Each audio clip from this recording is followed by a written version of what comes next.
Good afternoon from World Architecture Festival, London. This webinar is all about making the most of your World Architecture Festival award entries. And we're going to see some examples of what we think were pretty good awards and make some comments about them. And I'm joined by WAF Curator Jeremy Melvin. And a bit later on, we'll have some guests from overseas who are going to bring their own perspective of what it's like entering and judging at the festival itself.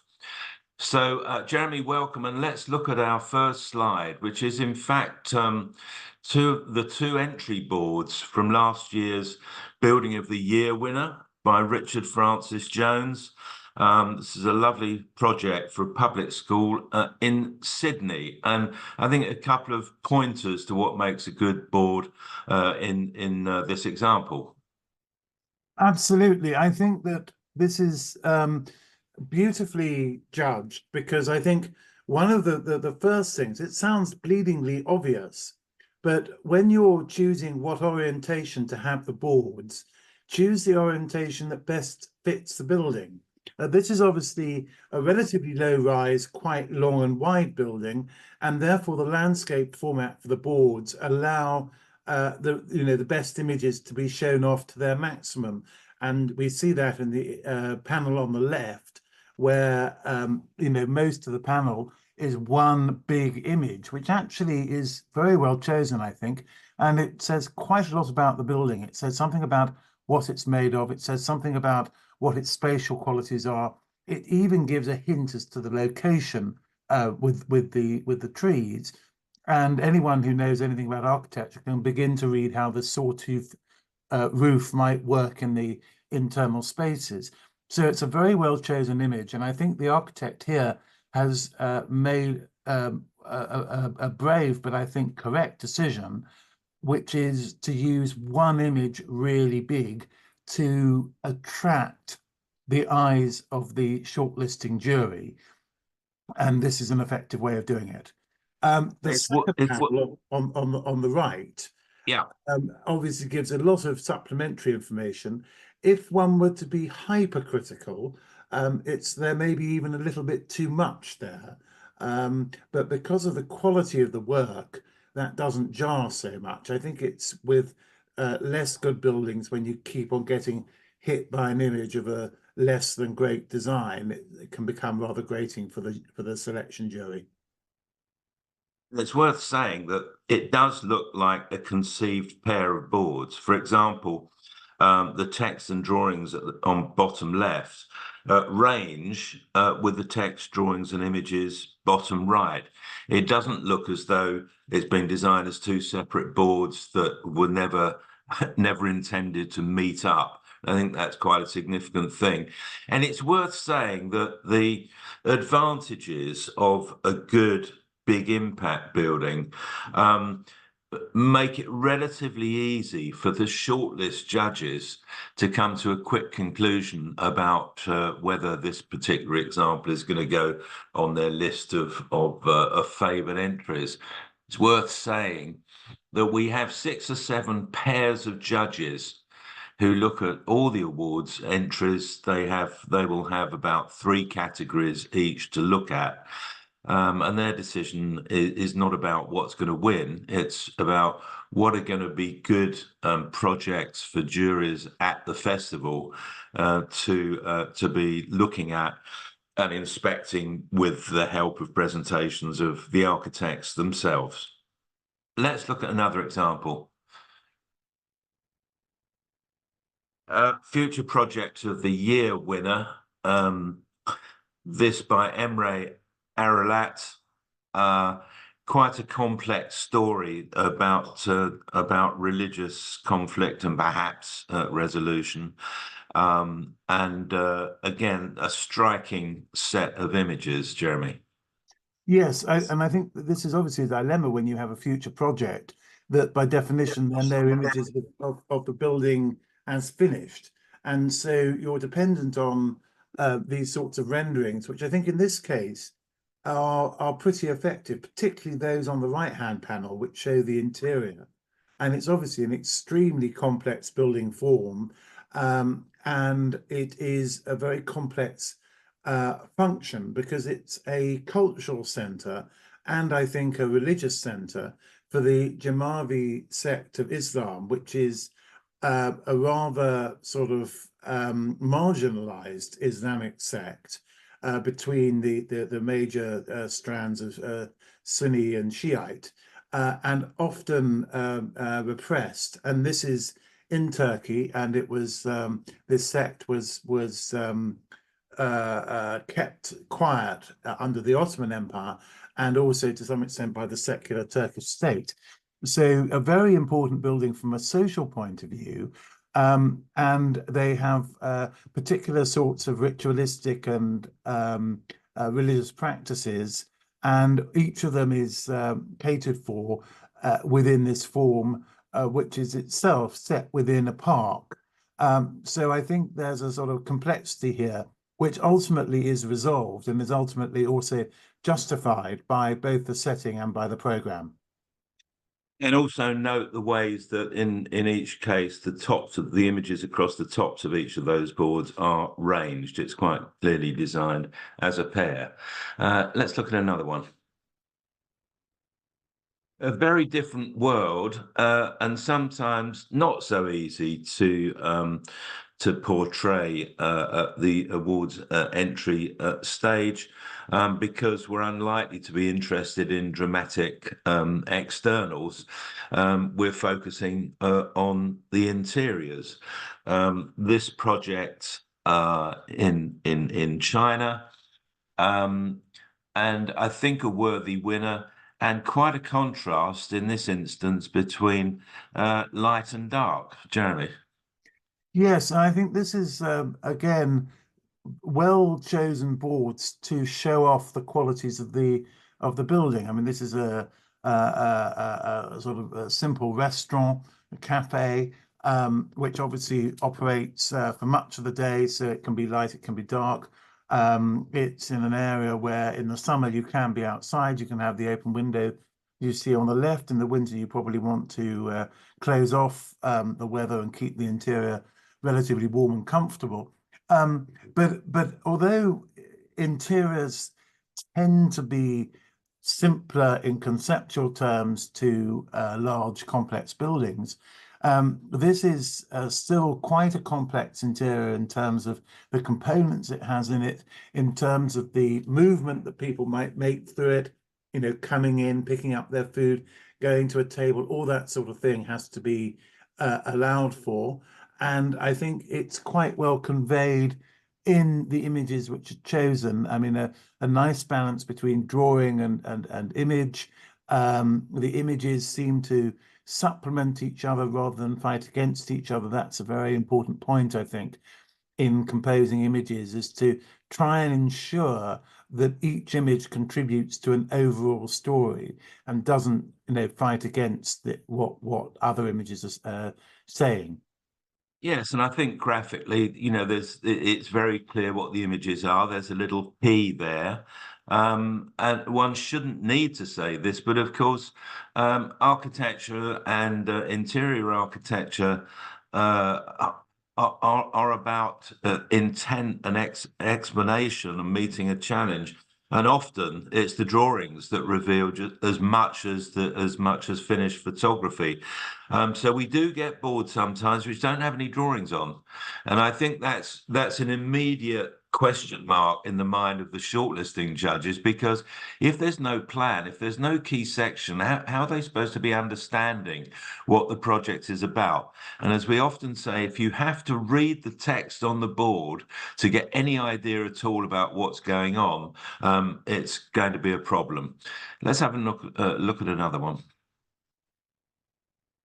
And by the way, the architects for the last project were Office AIO, and it's in Beijing. And this one, another Chinese entry. The company was Layout Planning, Landscape of the Year. This is in Shenzhen, China. Very, very striking.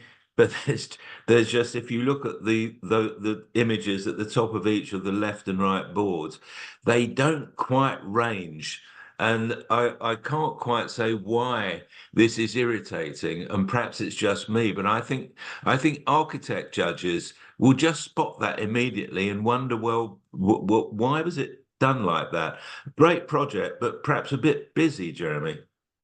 Yes, I think these boards are both a bit busy because I mean the two big images are absolutely striking, and I think this is a project where maybe it might have been better to think about the boards in landscape format because again, like a lot of landscape projects, it's a long and wide space that's being described, and by putting the boards in the portrait format, as in a vertical, you limit the size you can take the width of the images to. Um, but that said, this is a project that does seem to work with only, I think, the most basic drawing in the bottom right of the left-hand panel, because the big image on the left, top left, does give some idea of the extent and the context. It's obviously in an urban setting. It's got what look like medium-rise residential buildings around it. And then you can see in the image on the right a more detailed image of a part of the park, and you get a sense of the sort of spectacle it's trying to create, the sort of textures that they have on the surfaces, the use of plants and all that sort of thing, which is exactly what you want in a landscape project. So I think that there is all the information is here. It would possibly be better to use fewer, bigger images, as just as a passing comment. I agree with that. I mean, there's one thing on both boards. There are images of these sort of three disc-like forms. Really, you only need one of them. The one isn't saying anything more than the other is. So I think the general lesson for people submitting entries and designing the boards is try and make every image count. And if you've got two things that are similar, choose the best one and perhaps use it a bit larger rather than repeating. Let's have a look at another one. Now, this is the category here. This is an important thing. So this is creative reuse. And we get quite a lot of confusion with people submitting entries for two categories which are related, but they're not the same. One is creative reuse, where you take an existing condition of a building or building complex. You give them an architectural makeover, and then there's a completely new use or mainly new use in what you've designed and built. There's another category called retrofit. Now, retrofit is where you do a great makeover of a building, but essentially it's the same use as it was before your improvements, before your retrofit. And I think we get quite a lot of entries where we have to swap them because they're quite obviously in the wrong category. Now, the shortlister is frequently query whether something they're looking at is in the right category. We make instant judgments on the day. We're doing all the shortlisting in the same room. We'll be in a big room at the University of Westminster this year. So we can make pretty fast decisions, and sometimes things are on a margin. But I would urge all entrants to think carefully about, am I submitting in the right category? Sometimes we end up with really great projects which haven't quite made it, or then don't quite make it if they're shortlisted when the presentations come along, because there are other things which are more on the button in category terms, and good projects can sometimes fall by the wayside. So what's your project really about? And if it could be entered in more than one category, you might think about entering in more than one category. You're perfectly entitled to do that. But it's definitely worth thought. This project, very, very dramatic, and I think very well designed, but perhaps with a bit too much text, Jeremy. Yes, I think this is an incredibly complex project. And it's very much to do with reuse, because it's turning a former pumping station into a series of new functions, including residential. And I think there's some F&B and office space there too. Now, with a project like that, I think it's quite difficult not to use text to explain that story. Now, it looks a little bit text heavy. I mean, the images are quite seductive, and one might like to have seen them larger. But I think that when there's a complex story to tell, it's probably worth using extended captions or some form of text to convey that. But I think although these are a little bit busy, and possibly the drawings are a little bit big compared to the photographs on the right-hand panel, I would say that it does a pretty good job of conveying a very complex building and a very complex makeover of this building in a compelling way. And again, that is what the shortlist jury will be looking for. They know in this case they're looking at creative reuse. And they want to see in almost a nanosecond that the information they're going to try and engage with it says something about creative reuse. I'd just like to pick up a couple of points that Paul made about the categories and when we switch something from one category to another. We will only switch from one category to another if the project has a better chance of being shortlisted in the category to which we move it. We wouldn't move it if it is going to be shortlisted in the first category, and it's as we do find sometimes things are misentered. There was an example last year in the future projects section where we had a very interesting design for a mosque entered as experimental. And one of the judges took real offense against this design because he or she thought that it was not dealing with Islamic theology correctly. And of course, it was the imagination behind the design that made it a really good experimental project. And had it been entered in a religion category, maybe that judge's objections would have been more substantive. But as it was chosen by the architects to be considered as an experimental project, the fact that it challenged certain aspects of mosque design made it immediately stand out as being experimental.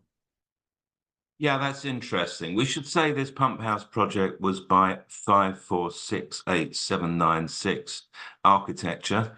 I think the digits are a reference to their architectural registration code, and the project is in Winnipeg, Canada. Let's look at another one. So another winner, this time health. We're in Australia. We're in Melbourne. The architects are Lions, very, very striking building. The first comment I'd make is that it's very good to see a context shot. A bit like the Chinese landscape winner in Shenzhen. No one should be frightened of showing the context. And in fact, if there are no context shots, you begin to wonder, well, how does this architecture really relate to its street or its neighborhood or its locale? A striking set of boards, Jeremy? Yes, I think so. And I think striking for a number of reasons.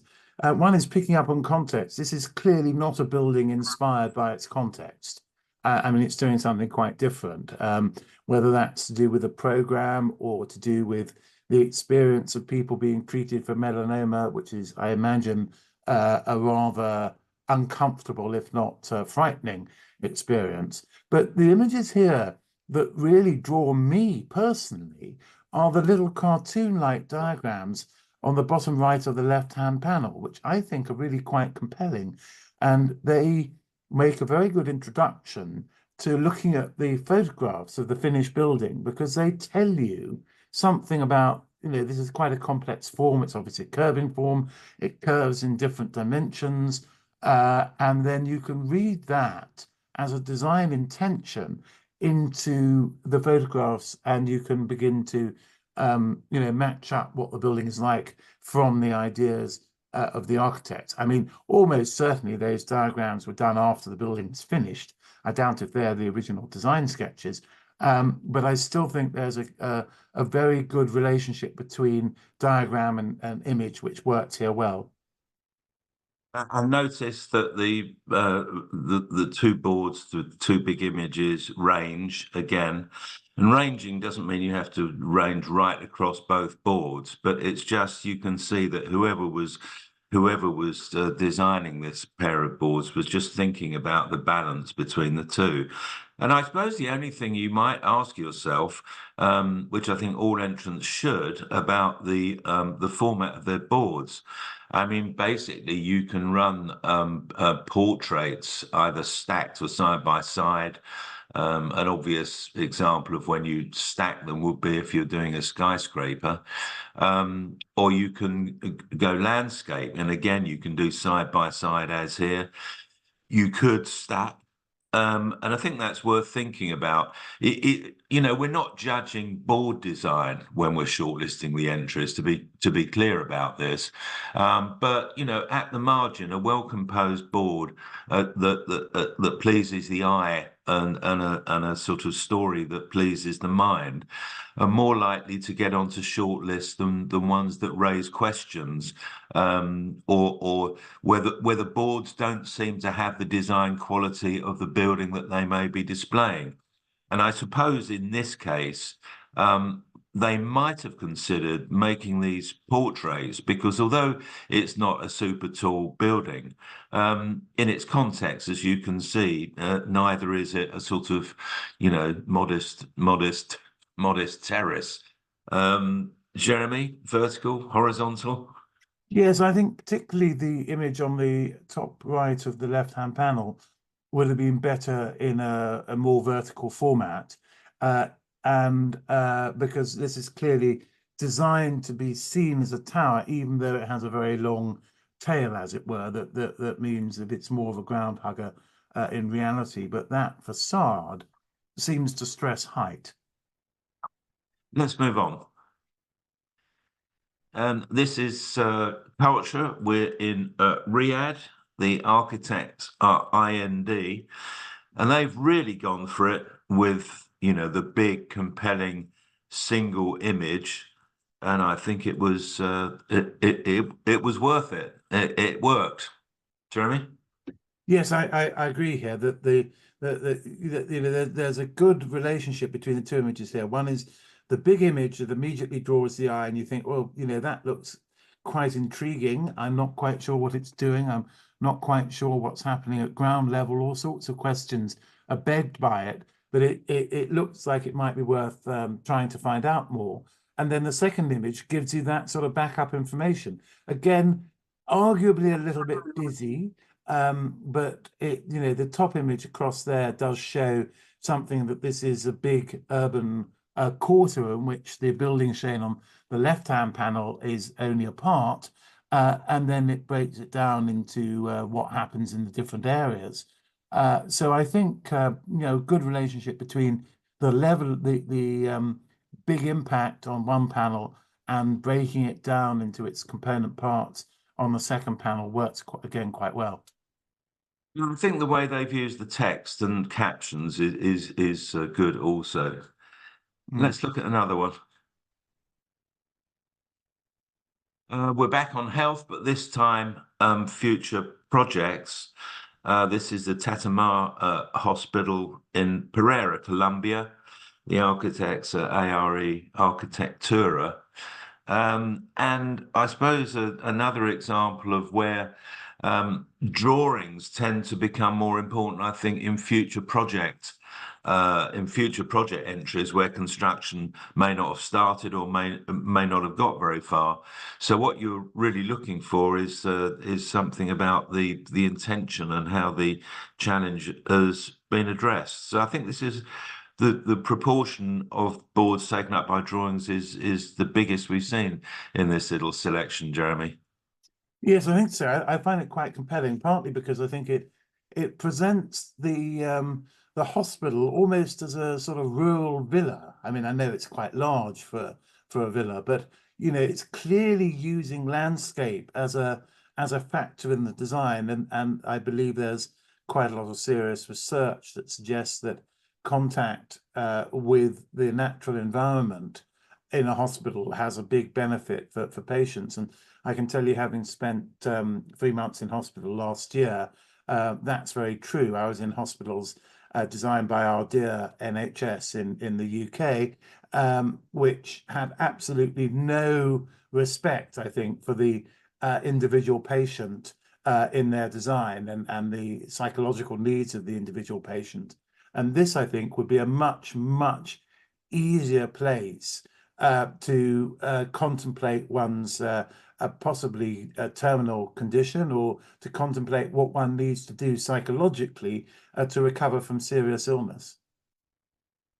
I think the other good thing about the design of these boards is that it's a sort of less is more, isn't it? You know, they haven't overloaded the photography. Each image is trying to do something specific, and it seems to have worked well.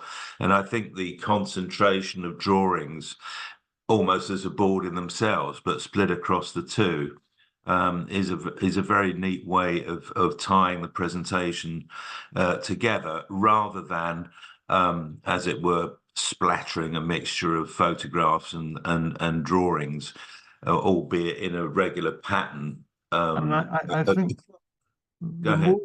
more one looks at this, the more one finds that each image adds to the others.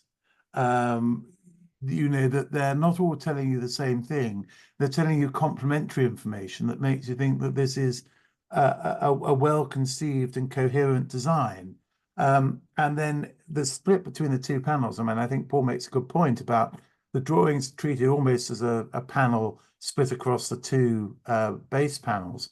But the split between the left and the right hand works to me quite well. The left hand is giving you the overall image of what the building is, you know, from a bit of distance, whereas the right-hand panel tells you what it's like inside and when you're close to it. And of course, in a hospital, that's very important. You know, the intimate spaces of the actual wards where you spend 24 hours a day, sometimes immobile, and you know, bored out of your skin. And if you can look out into a courtyard, you can see other people interacting. It's quite a relief, even if it doesn't necessarily immediately make you better. Thank you very much. I think we've got one more set of boards to look at. This one, the retail category. We're in Tokyo. The architects are Klein Dytham. And again, they've gone for the big, striking image occupying a big proportion of one of the boards. A very dramatic image, and one that says something about the contemporary world of shopping. Absolutely. I think it's, you know, you could almost write a PhD on the nature of contemporary retail design based on the image on the left-hand side alone. And I think it's really good. It's both an image as in, you know, brand creation, and also in terms of telling you what the space is like. I mean, this shop has quite a complex program because it's basically for selling guitars, Fender guitars, but it has all sorts of supplementary spaces where you can go into a practice room and try out the guitar before you buy it. So it's, you know, okay, you may have something similar in a clothing store where you would have a dressing room where you could try on something before you decide to buy it. But here it's not just a simple walk through where you pick up your goods and take it to a checkout and pay for it. This is actually trying to get people involved with the objects that this shop sells. And they are obviously highly rarefied in a particular aspect of the entertainment industry. And I think that the panels convey that very well. And I suspect, although I haven't seen it in real life, that actually they're a very good introduction to what the space is really like if you were to visit it. A couple of other things on this. I think one is always interesting to think about what your building or what your future project would look like at night as well as during the daytime. If it's more striking at night, as here, because the interior lighting suddenly comes to the fore, then you might consider making that a main image. It doesn't mean you have to opt for one or the other. I just think it's worth thinking about, because after all the effort that goes into creating buildings, it's a shame if the reason you don't show a night shot is because you don't happen to have a photograph of it. If you're thinking of investing time and money in entering WAF, and actually you really need that photograph, get it photographed, and make the most of the board. You pay money to enter, as you know. And I think if you're investing that money, it's really worth going the extra, not so much mile, but few meters, to make sure that you've got the images that best represent what you've done. I think the other exemplary thing about this is the scale of the drawings on the top right of the right-hand board, because if you're going to show that sort of image, I think we see plenty of examples where people would have reduced those images so they're almost unreadable, or indistinguishable. So if it's worth showing a drawing or a diagram or a layout, just make sure that you're doing it at an appropriate scale, so that when those shortlisting judges look at it, they don't have to start squinting and they can't read the caption because the caption's been reduced as well. If you are going to reduce the drawings, don't reduce the caption size, because otherwise it just becomes irritating and complicated, and at the margin might mean that that you don't get that sort of 16th place in the category, that you come 17th. So please try to make the most of it. Now, we've had some calls during this webinar. So let's have a look at some of the questions you've asked, and I will try to answer them. Well, first thing, how much text on the boards? Is there a word count maximum? Well, we ask you to supply us between 250 and 500 words as part of your entry, because WAF's unusual. When you enter, you have to, of course, enter the two boards, but we also ask you for a hero image, some other images, and for a text. And we ask for that because by entering WAF, you become part of a major contemporary architectural archive, which is the World Buildings Directory, where for many years we've been recording all entries to WAF, and you can search those entries by country or architect.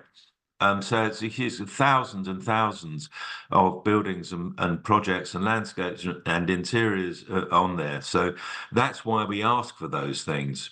When it comes to the boards themselves, it's entirely up to you how much text you want to use. You might want to use all the text that you supplied as part of your entry, but I would suggest it makes more sense to think about certainly going towards the lower end of that word count rather than the upper end, unless there are specific reasons why you really need to explain something, in which case I will break your text up just with little headings so that people can see, well, why is that quite long? But then you see the reason for it, because there are little headings explaining what it's all about. So just make it easy to read.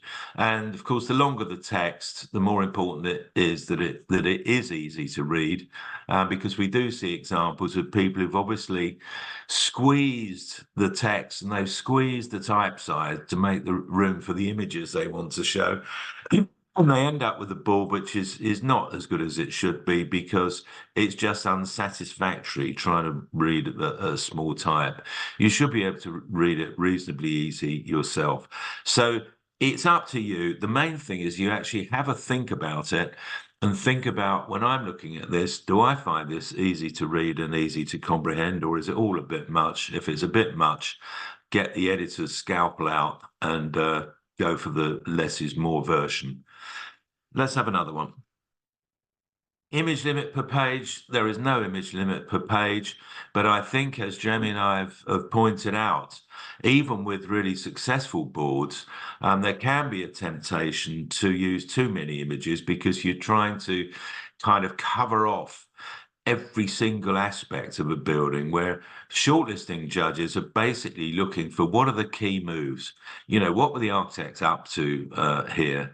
And I think there's Jeremy, you might comment on this, but one really annoying thing is where you see a very, very busy board, but on examination, you find you've got 3 or 4 images, which are essentially the same thing. Yeah, I think one needs to think, the purpose of the boards is to get shortlisted, because if you're shortlisted, although the judges, and we encourage the judges at the actual festival itself to look at the boards of the shortlists they're judging, the real purpose of the boards is to get you on the shortlist in the first place. And then, of course, you have your presentation to make live to the judges, which then becomes, I think, the key evidence that they'll use in making their decisions. So it has to be something that appeals, has an immediate appeal. You know, these judges, we put them through it. We ask them to look at several hundred schemes, and sometimes categories have up to 50 or 60 entries. Sometimes they only have, 10 or 12. And the shortlists vary in size according to the number of entrants. We can never, I think, have more than 17 on a shortlist. And that does mean that in some of the really competitive categories like house, you can sometimes have very good projects that don't make the shortlist. But the point is that, most of our shortlisting judges are architects, and most architects will think visually before they think in terms of language. And so, the key thing is to get the images right. And then quite a lot will only refer to the text if the images don't tell them what they need to know to start with. And so the text can be very important. It can be, as it were, the tiebreaker, but it is rarely going to be the thing that will immediately get the judge's attention. That's almost certain to be imagery. Absolutely. And we've seen examples of where people have used a really big image and then smaller images, and they're often, I think, the most satisfactory pairs of boards. We occasionally, which is just embarrassing, get entries where you've got 2 giant images, one filling up each board with scant information about the project itself, which is really a complete waste of time and money because no one's going to look at it. And as mentioned, I think we should include drawings in as an idea of image. There is no limit, but just make sure that they're appropriate and that they're a good scale. Next one, 200 to 500 word narratives. No, the jury does not see. The only thing they're going to read is what's on the board themselves. So it's important that it's a decent size. Most of the jurors, these pairs of jurors, we're all working together on separate big tables. And each pair of jurors will have a stack of entry boards to look at, because, as you know, you send us the boards electronically, but we don't judge on screens. Make that very clear. We print out in London everything that you've sent us, so the boards are all the same kind of visual and graphic standard. And the judges will lay them out on tables and look at them. And a typical pair of judges might be looking at maybe 120 boards during the course of a morning in maybe 3 or 4 categories. And as Jeremy says, the max we're going to shortlist is 16 or 17. And it's worth saying, not only is it just the text on the boards which the shortlisting jurors read, but they're looking at these boards anonymously. As you know, you should not put the name of your practice on those boards. And if anyone has done, we put a strip across it so that, you know, as far as is humanly possible, it's not the name of the architect which is going to get people onto a shortlist. It's the quality of what the shortlisting judges are looking at. And the one other thing I would say about that judging process is that let's say if we look at, let's say we've got, I don't know, 40 entries in a category, and we're looking for, say, 16 to be presented at the festival itself. We will probably ask the shortlisting jurors, the pair, to pick maybe 14 from what they're looking at.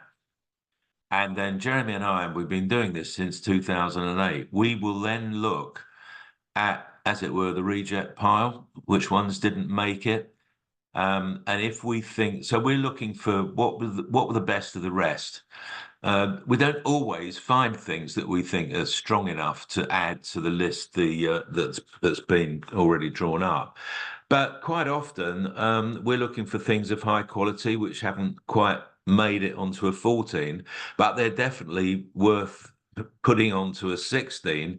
And our litmus test is, well, if we were a jury at the festival, would we like to see the architects presenting this? And if the answer to that is yes, we would, then in it goes. So we never change what the shortlisting jurors have chosen, but we reserve the right to add to it, and we get a good feel for the kind of overall quality of what is going on. And I think that's a useful exercise, isn't it, Jeremy? I mean, we find good things that on some occasions have gone on to win their categories at the festival itself.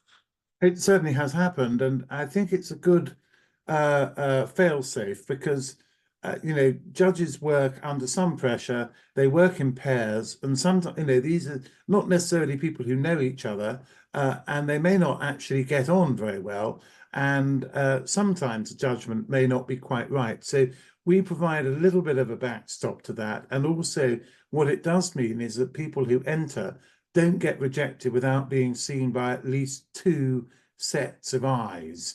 You know, so if there are some qualities in the project, it's more likely to be spotted when it's seen by two rather than one set of eyes.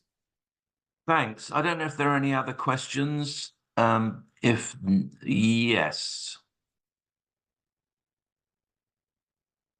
I think I've explained this, so just briefly to reiterate, that material that you're asked to supply, as well as the boards, is used to give you an entry into the World Architecture, the World Buildings Directory, which is complimentary. You don't have to pay an annual fee or anything like that. It's entirely. It's becoming a really large archive of contemporary architecture because every year we put all the entries on it. And I think that, you know, everyone, it'd be worth having a look at just to see what it is, because that's part of what we're providing for WAF Entrants, is to be represented in that. And you can see what sort of things people are submitting and how they design their own boards. Well, no, it's up to you what graphics you use. Entirely up to you. It'd be a bit odd if you were providing a hero image that you weren't using on your entry board, but it's entirely up to you. So every board must be seen by all the judges? No. We split things up because, for example, I think last year we had about 850 entries, and it would take days and days and days for all the shortlisting judges to see everything. And in any event, we're shortlisting, we're not picking winners. So we just split everything up. As Jeremy has said, the shortlisting jurors will see everything. Jeremy and I will see everything that hasn't been accepted as a sort of quality check. And sorry, let's just flip back to that other question. The different judges for each category. Yes, as stated, a pair of judges would look at 3 or sometimes 4 categories. And the pairs of judges are people who, generally speaking, are in London, but they're different nationalities, and we have guest judges who, if they happen to be in town and have been WAF judges in the past, we'll invite them along as well. And it's pretty much half men, half women on the shortlisting. So it's a fairly fast process. We reckon to start at 10 o'clock and finish at sort of 1-ish. I mean, you always get a couple of juries where they've had so much to look at, or the quality is so high that it takes them a long time to reach their conclusions, but that's how it works. One more question, I think. The culture board has a headline to jurors like that. I think it's helpful because it just tells you what you're looking at straight off, but it's entirely up to you. Okay, I'd like to introduce 3 very welcome guest panelists today. Joyce Owens, based in Florida, Paul Monaghan here in London, and Richard Maimon in Philadelphia. And I'm going to ask Joyce to comment first. Of course, we want presentations to tell us who, what, where, when, how and why, but Joyce, timing's important. Important thing. And it's the same, you know, why, who, where, and what was the problem and how did I get there? And you have to be able to tell that in 10 minutes. And I beg you to practice, because if you don't, you won't get to the end. And then you leave the jury hanging like, oh, because as a juror, I'm very stressed because I'm like, come on, tell me the end. And then they never get there. And I've seen it happen over and over again. So I can only encourage you to do that. That's great advice. And Paul Monaghan is both a presenter and a judge. What's it like being on both sides of the fence? Well, I'd say the first thing, although it sounds quite intimidating, the setting is quite, I think, is very friendly and informal. And therefore, within the bubble, there's a nice atmosphere. It's quite noisy in there, and the noise is all about atmosphere for the festival. So sometimes, if there's something going on, that can distract you. You know, early on when you haven't been there before, the 10 minutes is vital. Boring things like doing the technical checkup is really vital, particularly if you've got videos. And I think what we've seen recently is far more videos integrated into it, but that sometimes is quite challenging.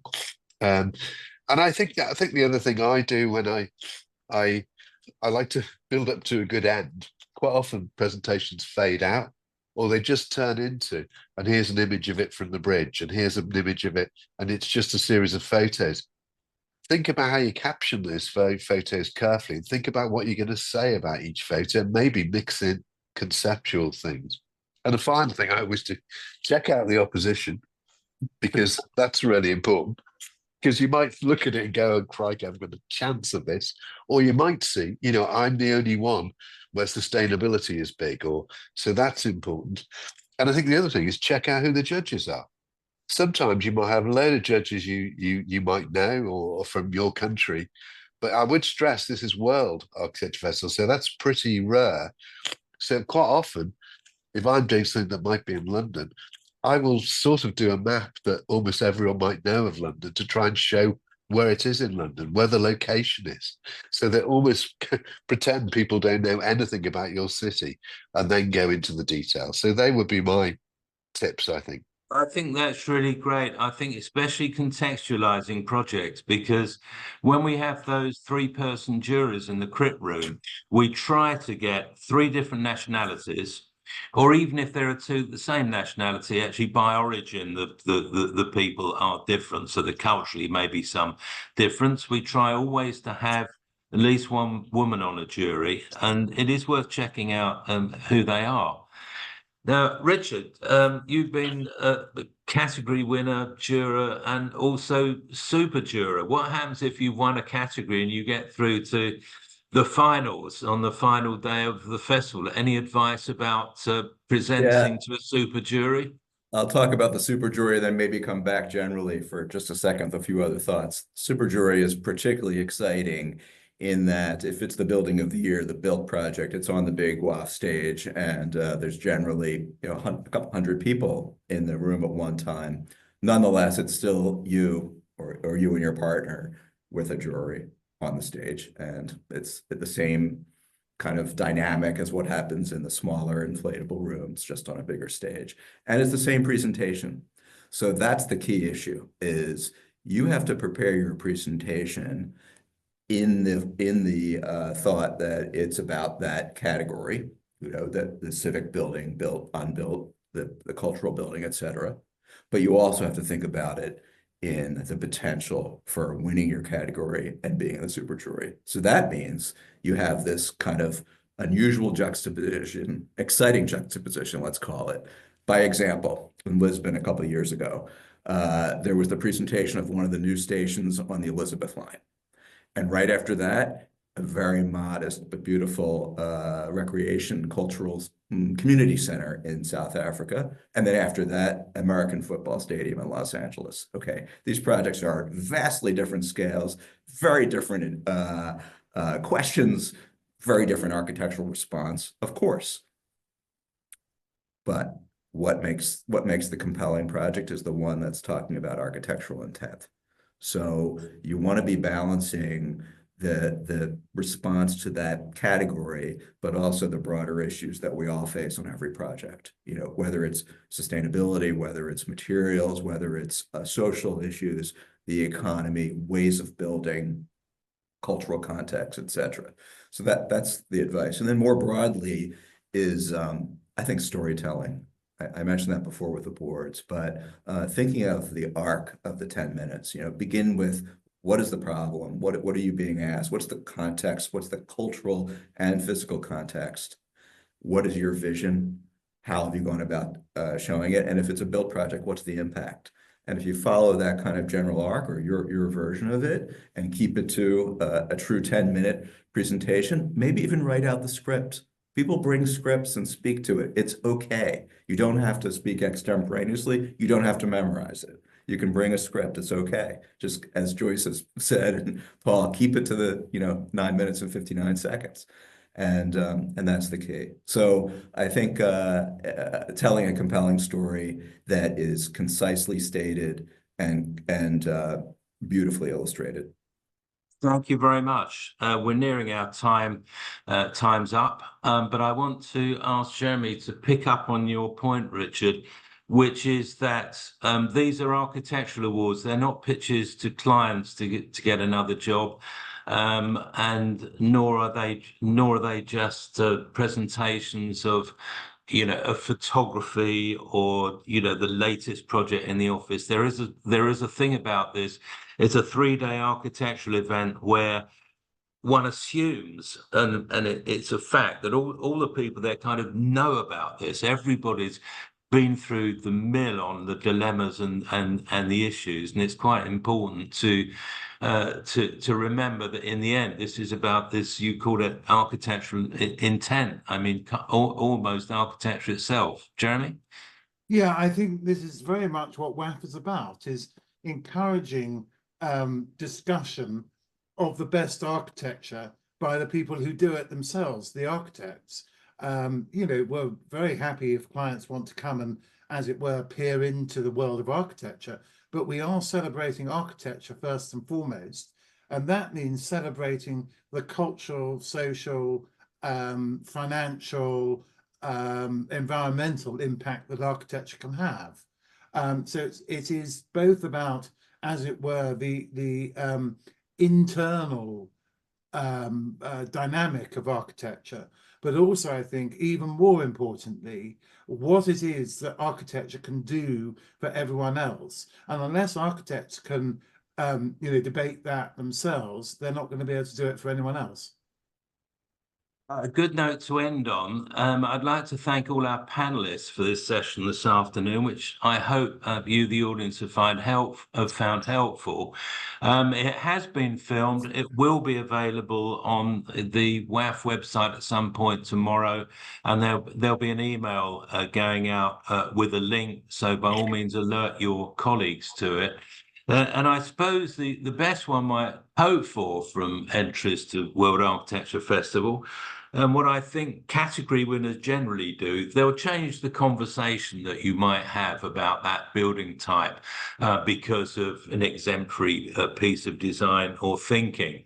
And then sometimes you get an entry which, when it's been presented, you think, well, actually, this is changing the weather for this sort of category or this sort of architecture. And actually, people really need to know about this and at least read about it or be aware of it or kind of check it out online, especially if you're doing that sort of project yourself currently or in the near future.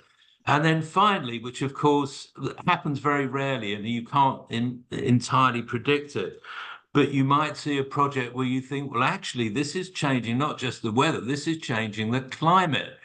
And this is changing the way I think, not about particular design or a particular category, but the way I think about architecture itself. And that's why I think this award process is so exciting. We have no idea what's going to be coming in. All we know is we'll get exemplary projects and some ordinary ones and some not so good ones as part of the process, as one would expect. But I think by the time we get to Miami Beach and by the time we get those architects, whatever the quality of their boards, if it's good enough to be presented, then it's great for the jury and the delegates to hear all about it, and then for it to be recorded online and be available to everybody. Thank you very much for your time this afternoon, and particular thank you to Joyce Owens, Richard Maimon, Paul Monaghan, and Jeremy Melvin. And from WAF in London, good afternoon.